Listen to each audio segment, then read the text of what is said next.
González Juárez, soy el cronista principal de aquí de Tlalmanalco. El exconvento franciscano, un edificio histórico, data de los siglos XVI, siglo XVII, y justamente aquí, estamos en este escenario, aquí recibían a los indígenas, los frailes, aquí estaban parados, y como podemos ver también aquí tenemos una pintura del siglo XVI, ya está borrosa, donde justamente en el centro vamos a poder ver a Fray Martín de Valencia. Es el único que se distingue, de hecho. Los demás ya están borrosos. Son los 12 franciscanos que llegan en el año de 1532 y posteriormente 1534 y comienzan la formación de los conventos. No solamente el convento de aquí de Tlalmanalco, sino también de Tlaxcala, de Otzumba y el famoso Sacromonte en Amecameca.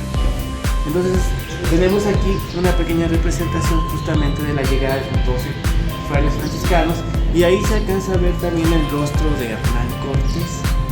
Podemos ver también dentro de esta pintura el rostro de Hernán Cortés, y arriba del rostro de Hernán Cortés se alcanzan a ver unas siluetas de color naranja, negritas sin sombras, que son justamente indígenas. Entonces tenemos esta parte interesante donde es la llegada. Se alcanza a ver un matiz azul. En el fondo tendría que estar el volcán Iztaccíhuatl y los bosques. Es el cuadro de la llegada. Tristemente, al estar a la intemperie, pues ya llegó a su momento de ser borrado, ¿no? Por la intemperie y por el mal uso. Pero esa es una joya del arte del México novohispano, de los indígenas, de los frailes. De este lado de la entrada del exconvento vamos a encontrar en la parte superior un círculo perfecto que pareciera un cordón o un hábito franciscano, y en el centro es de nuevo el hábito, pero deshecho, formando como una cruz. Ese escudo es el escudo de Francisco de Asís, de los franciscanos, y de los conventos franciscanos que existen en México. Tlalmanalco es uno de los que únicamente tiene el escudo original de Francisco de Asís. Es un escudo único, que es un orgullo que esté justamente aquí en el exconvento. De este lado, lo que vamos a encontrar es unas pictografías que son también del siglo XVI, siglo XVII, donde vamos a encontrar varios símbolos muy interesantes. De esta parte vamos a encontrar unas flores que representan justamente la naturaleza, la majestuosidad que teníamos aquí cuando llegan los españoles, y se sorprende de toda la naturaleza que tiene la zona Tlacochantla. Luego de aquí aparecen como unas tipo garzas que se están alimentando de unas uvas. El significado de esto son el alimento del Espíritu Santo, que es las uvas representadas la sangre de Jesús, y entonces eso también sería el Espíritu Santo. Luego tenemos un querubín que está ascendiendo, es decir, la alimentación del espíritu, la alimentación de tu alma con los conocimientos cristianos te permite ascender a la parte más alta, la parte celestial. Y hasta arriba vamos a encontrar dos conejos. Hay dos significados acerca de los conejos que tenemos en las pictografías que vamos a encontrar dentro del exconvento. Los conejos significan, por un lado, por la parte cristiana, la naturaleza, todo lo que tenía esta zona, que era vasta. Y por la parte arqueológica tenemos la representación del dios del pulque, el aguamiel, un néctar de los dioses que era extraído y que en esta zona era muy consumida por los antiguos nonohualcas tlacochalcas. Eso es lo que vamos a encontrar en esta parte de la fachada del exconvento.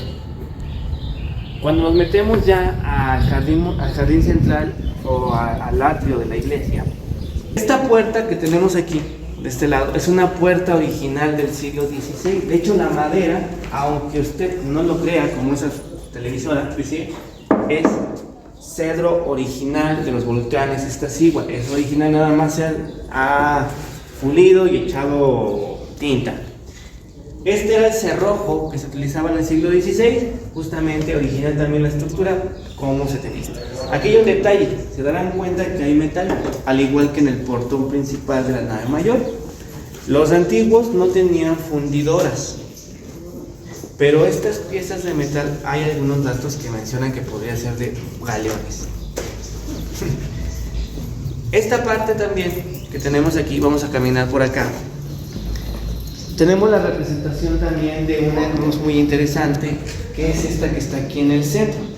Actualmente o contemporáneamente la cruz era ocupada para lo de la Semana Santa, pero la altura de esta cruz está en un escrito franciscano que dejaron los frailes que llegaron aquí, y nos mencionan que la cruz es la altura con la cual Cristo cargó la cruz, no el diseño, porque está bonita, no lo lijado, porque la de él era madera pura, pero la altura, según el escrito franciscano, esto fue la altura que cargó Jesús. Imagínense todo lo que sufrió, lo golpearon y todavía sube hasta el monte para que te vayan a crucificar. Los frailes franciscanos nos mencionan eso. Vamos a avanzar para este lado. Cuando continuamos avanzando, dentro del el atrio, toda esta maravillosa arquitectura de los franciscanos, vamos a encontrar ahora pinturas que nos hablan de las deidades principales franciscanas, de los santos. Vamos a pararnos aquí y vamos a voltear hacia esta pared, por favor. Esta pared vamos a encontrar 3 pictografías muy interesantes. La primera y la que se ve completa es esta, donde podemos ver a Fray Martín de Valencia. Y curiosamente Fray Martín de Valencia sale o nace de una flor. Los nonohualcas lo consideraban hasta un cierto punto como una deidad, como alguien espiritual. En una crónica de Chimalpaín, que era el cronista en aquellos siglos, menciona que los indígenas veían: tú eres español y no me golpeas, tú eres español, andas descalzo, tú eres español, me convidas de tu pan, tú eres español, me quieres como soy, haciendo una comparación con Hernán Cortés, que venía a matar. Por eso está decorado con esas flores, porque asciende como un santo para los nativos. La mujer que tenemos de este lado, ella es Santa Clara. Fray Martín de Valencia viene con la orden de Francisco de Asís, los franciscanos, y Santa Clara pertenece a la segunda orden de los franciscanos, una segunda corriente que llega justamente aquí para poder continuar con el proceso de la evangelización. Por eso es que está aquí la imagen de Santa Clara. Y de aquel lado tenemos a un personaje con un sombrerito, así como la colonia de Ixtapaluca, San Buenaventura, ahí lo tenemos. Igual, una corriente que los franciscanos continúan con el proceso de la evangelización en todo lo que es justo al lado de la cuenca del Valle de México. Vamos a encontrar 2 anagramas muy interesantes también, porque son únicamente 100% de aquí.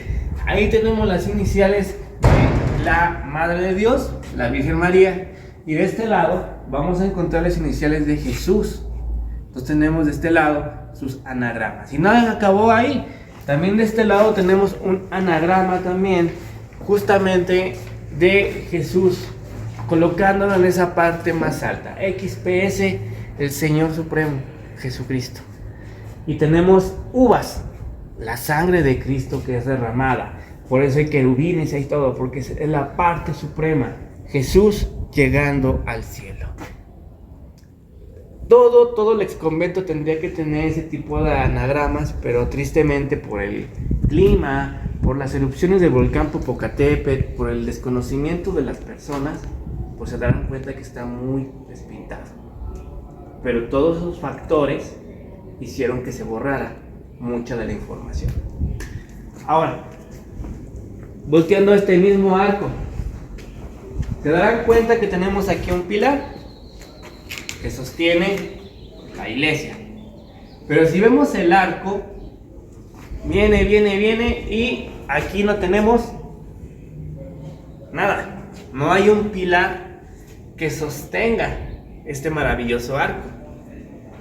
A esta arquitectura en el siglo XVII era considerada la arquitectura más complicada, porque algunos le llaman arcos flotantes, porque pareciera que está flotando arquitectónicamente.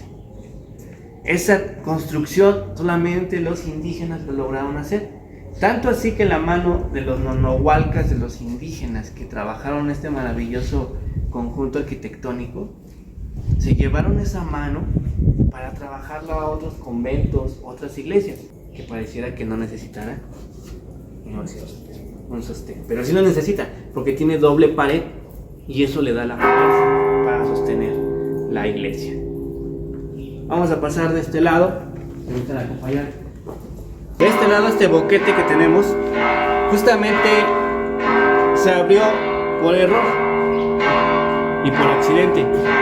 En el gran sismo que tuvimos, 2017, que ve que hubo un caos, justamente se fracturó y ya los arqueólogos vinieron, quitaron y que se encuentran la doble pared. Algunas de las piezas que están en el museo hasta el fondo, 2 de esas piezas salieron de acá.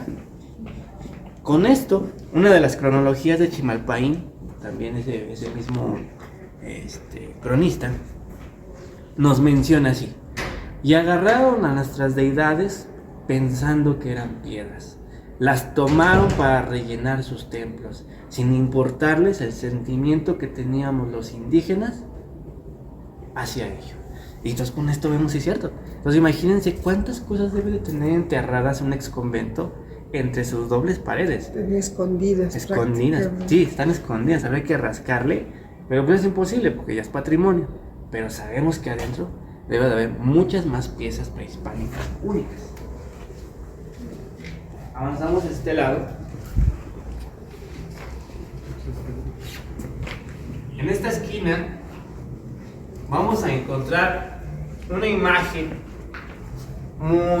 muy peculiar. El nombre correcto de esta imagen es el macho cabrío. Se dan cuenta que es la forma de un hombre, pero parece una cabra. Antes, en el siglo XVI, no se conocía tal cual como Lucifer o como el diablo. Se decía que el macho cabrío es la representación del mal, de los pecados, de todo lo negativo que tiene el hombre.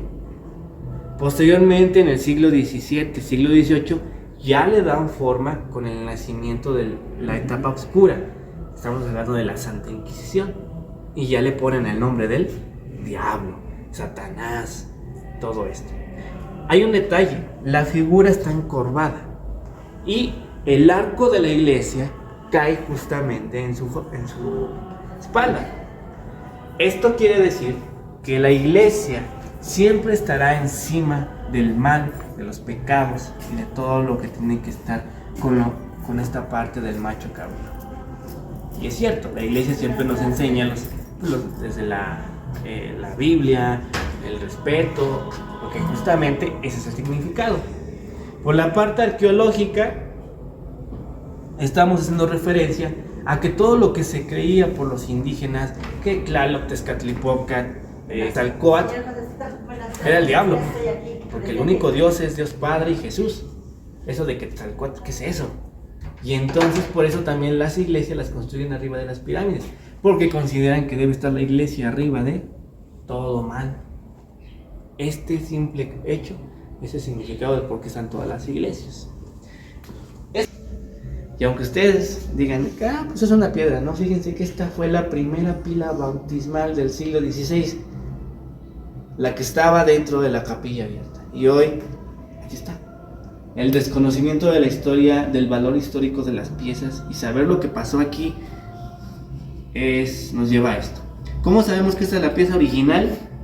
Porque tiene tallado, todavía se le alcanza a ver, el cordón franciscano de Francisco de Asís, la orden que inicia la evangelización aquí en Tlalmanalco y obviamente en toda la Red de México.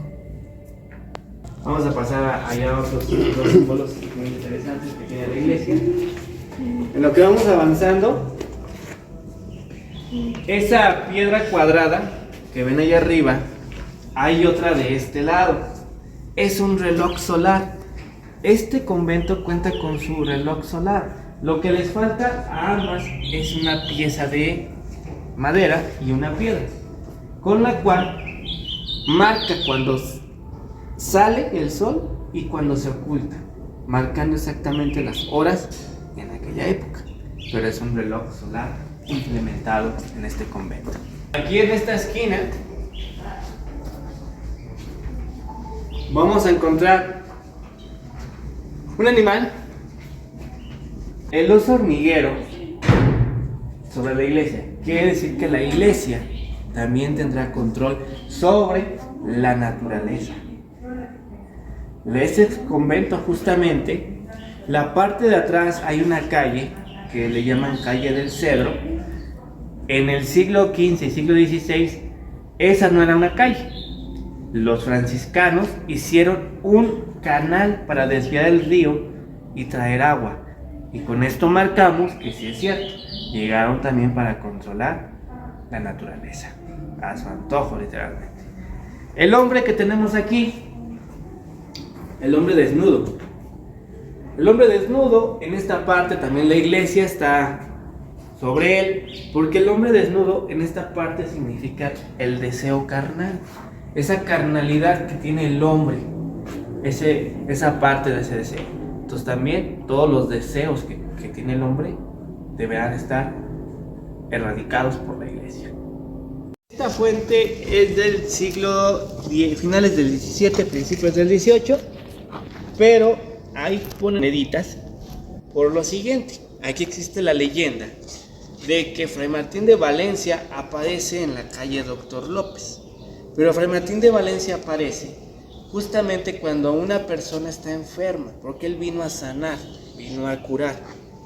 Entonces, si tú respaldas, lo avientas y cae ahí, se cuenta que Fray Martín de Valencia te va a sanar, no te va a dar dinero, te va a sanar. O si le pides con mucho fervor a Fray Martín de Valencia, te podrá escuchar a favor de alguien o de un ser querido. Entonces, Fray Martín de Valencia aquí dicen que se aparece. Cuando fue la época de la pandemia de COVID, dicen muchos vecinos que sí lo vieron pasar una silueta café que caminaba por el jardín, porque muchos manalquenses estaban justamente muriendo. La parte de arriba, segundo piso, pues tenemos lo que es el salón parroquial, tenemos la parte de donde habita el párroco.